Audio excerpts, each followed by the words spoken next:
Welcome kay Manila 3rd District Representative Joel Chua ang desisyon ng Office of the Ombudsman na bigyang direktiba ang tanggapan ni Vice President Sara Duterte at iba pang respondents na sagutin ang mga aligasyon laban sa kanila.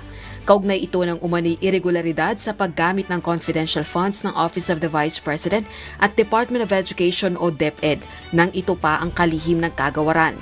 Ayon kay Congressman Chua na chairperson ng House Committee on Good Government and Public Accountability, ang nagrekomendang sampahan ng kasong kriminal, sibil at administratibo si VP Sara.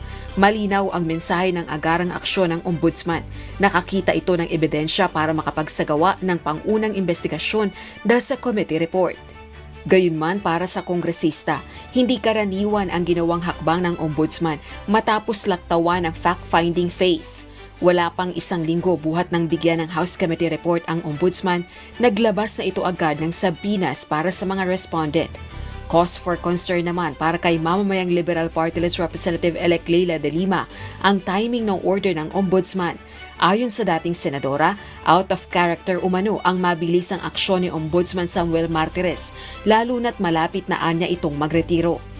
Dagdag pa nito, hindi maiwasang magduda o magsuspetsya na ang balak ay aksyonan agad pag nakuha na ang counter affidavit at i-dismiss ang reklamo.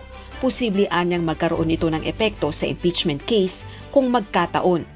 Babala naman ni House Deputy Minority Leader, ACT Teachers Party List Representative Franz Castro kay Ombudsman Martires. Bilang isang Duterte appointee, mas mapagbantay ang publiko dahil sa posibilidad anya ng whitewash kaugnay ng mga reklamo laban kay VP Sara. Samantala, ayon naman kay Ombudsman Martires, itinuring nitong complainant ang committee report na isinumite ng House of Representatives kaugnay ng isinagawang legislative inquiry sa confidential funds ng Vice Presidente.